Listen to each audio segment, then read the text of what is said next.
So, for standing at the console, okay,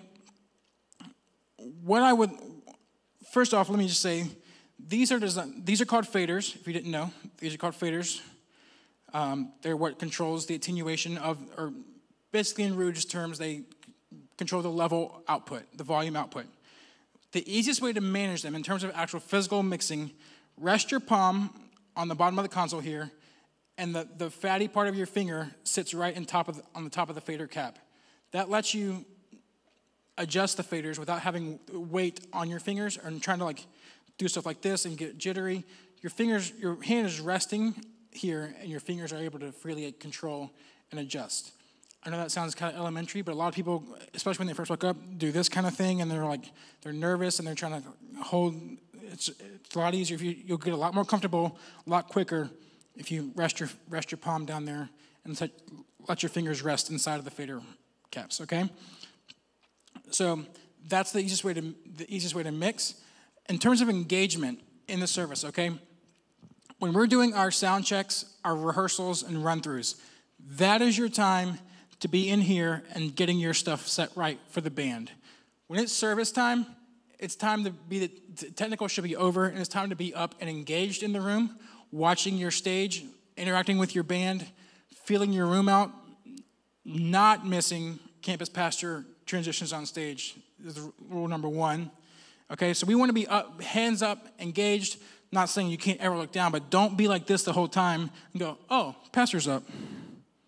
There goes that. We want to, by the end of song 3, if that's when the pastor's coming up, on that outro, I'm already got my finger on the fader and I'm watching him.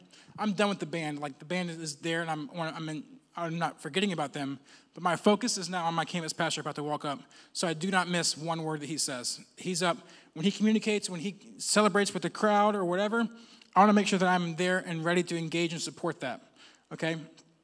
So by default, my suggestion and my recommendation is that you mix one hand here on your master controls for the drums and the band and vocals. Okay, you got control of all your band and vocals there. And your other hand here on your vocal faders.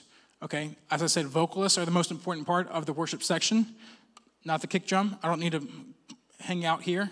I can pop over here, make a tweak, an adjustment, do what I need to do. But you should be living with your hands on the vocals so you're max ready for whatever comes up, whatever changes on stage. You're ready to adjust, okay? In this bank here, as I showed you, these red faders here are your master controls for drums, band, and vocals, and effects. We're going to get into all that in more detail coming up. Then over here on this side, you have your campus pastor and your host, CG1, which is computer graphics. It's your computer that would play any videos off of it, and Spotify. If you look at this, on these 11 faders, you can run your entire service. You got all your worship controls right here that you need, that you have to have. You got your pre-show music, you got your film or news, and you have your 2 communicators from stage.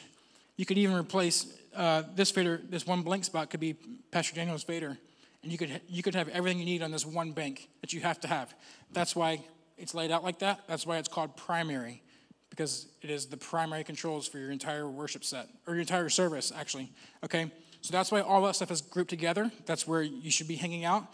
And then over here, by default, most of the time you should be on your vocalist, then pop over to make whatever changes you need, and then back to vocalist for home base. That way you're most ready to adjust for whatever may happen on stage. If a mic dies, singer starts crying, can't sing anymore, somebody else takes over, you're right there ready to go with whoever else is going to lead in their place, or whatever may happen, okay? Does that make sense?